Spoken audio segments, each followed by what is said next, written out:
खरंच तू चांगला कार्यकर्ता आहे, चांगला गाणार आहे. मी तुला विनंती करतो, या मंडळाचा आजीव सदस्य नाही तर तू कार्यकर्ता झाला पाहिजे. आणि तुझ्यासारख्या अनेक कीर्तिमान बुवा या गांगोवाडीमधून निर्माण होतील. जोरदार टाळ्या.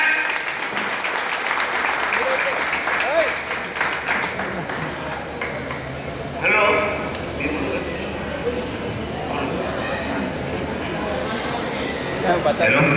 हॅलो सुस्वागत. आज या ठिकाणी मला या ठिकाणी रंगमंच मिळून दिलं ते म्हणजे आमचे आता हे चव्हाण काका. आणि त्याचप्रमाणे मला भजनामध्ये जो चांगला प्रतिसाद मिळाला, डोंबिवलीला कार्यक्रम होता सकाराम कॉम्प्लेक्सला, आणि बरोबर राम आणि लक्ष्मण या आपल्या कोंडाळकर गंगावडे उत्कृष्ट मंडळाचे मी प्रथमच झाली 10 वर्ष मुंबईतून आजच आलो.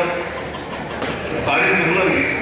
तर हे जनार्दन काका आणि चव्हाण साहेब आणि बागवे साहेब यांच्यामुळे आम्हाला चांगला भजनामध्ये मला प्रतिसाद मिळतो. सकाराम कॉम्प्लेक्सला मी भजन केलं तिथे आम्हाला चांगली मला त्यांनी साथ दिली तिच्या रहिवाशांनी. आणि बरोबर आज आम्हाला त्यावेळेला कळलं की त्यांची त्या डोंबिवली शहरामध्ये काय पकड आहे ती खरोखरच चांगली आहे. आणि माझ्यासारख्या कलाकाराला तिथे या ठिकाणी रंगमंच मिळून दिला. त्याचप्रमाणे माझे काका वैकुंठवासी कमीत कमी 50 ते 60 वर्ष त्यांनी भजनामध्ये घालवली. पांडुरंग घाटगे वैकुंठवासी झाले ना, या मंडळाचे ते पदाधिकारी होते आणि त्यांचा पुतण्या आहे.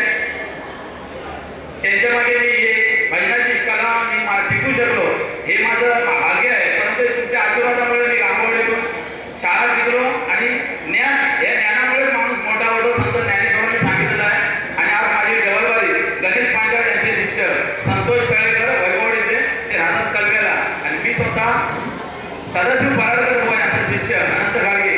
माझी डबलबारी पाहण्यासाठी ठाणा मनोरमा कोळशे शिवसेने जागेसमोर सर्वांनी या, मला आशीर्वाद द्या, कारण आशीर्वाद हे श्रेष्ठ आहे पैशापेक्षा.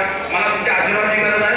असंच मी आपल्या वाडीतील संतोष लाड, मंगेश लाड मुंबईमध्ये भजन गातात, त्यांच्या मार्फत मी गातो. मला चांगला आशीर्वाद द्या.